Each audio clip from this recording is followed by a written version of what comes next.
एक बार की बात है, स्वामी विवेकानंद जी को एक नदी पार करनी थी और वे उस नदी किनारे खड़े हो गए। तभी उनके पास एक साधु आता है और उनसे पूछता है कि क्या आप ही स्वामी विवेकानंद जी हैं?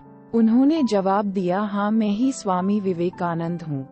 तो उस साधु ने उनसे पूछा कि आप इस नदी किनारे क्या कर रहे हो? तो स्वामी विवेकानंद जी ने जवाब दिया, मुझे इस नदी को पार करना है और मैं एक नाव का इंतजार कर रहा हूँ। तो साधु ने उनसे कहा कि आप इतने बड़े इंसान हो और बहुत सारे लोग आपको अपनी प्रेरणा का स्रोत मानते हैं, लेकिन आप इस एक मामूली सी नदी को पार नहीं कर सकते। तो चलो मैं आपको इस नदी को पार करके दिखाता हूँ।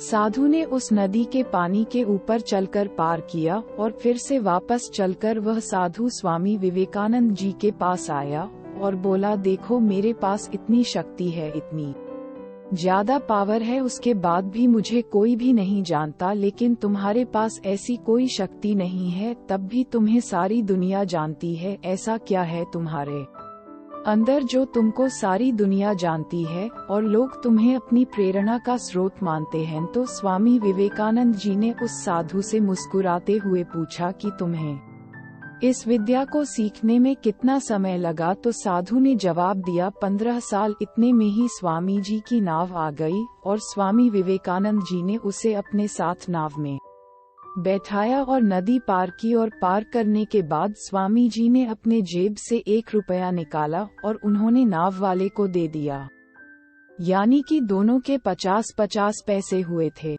पैसे देने के बाद स्वामी जी ने उस साधु से कहा कि जो काम तुम 50 पैसे में कर सकते थे, उसे करने के लिए तुमने अपने जीवन के 15 साल बर्बाद कर दिए, और यही 15 साल अगर तुम समाज की भलाई में लगाते तो आज तुम्हें भी पूरी दुनिया जानती थी, लोग तुम्हें प्रेरणा का स्रोत मानते थे, और मैंने यही किया। आज मुझे पूरी दुनिया जानती है और तुम्हें कोई नहीं जानता।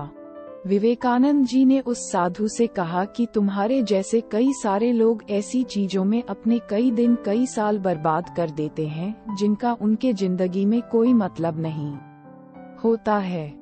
दोस्तों, इस दुनिया में जितने भी लोग हैं उन्हें भी उतना ही समय मिलता है जितना आपको समय मिलता है, फिर भी कई लोग बड़ी बड़ी ऊंचाइयों को हासिल कर लेते हैं जिसका आप अंदाजा भी नहीं लगा सकते, क्योंकि वह लोग अपने कीमती समय को उस जगह लगाते हैं जहां पर उसका कोई मतलब निकले, और ऐसा ही आपको भी करना चाहिए।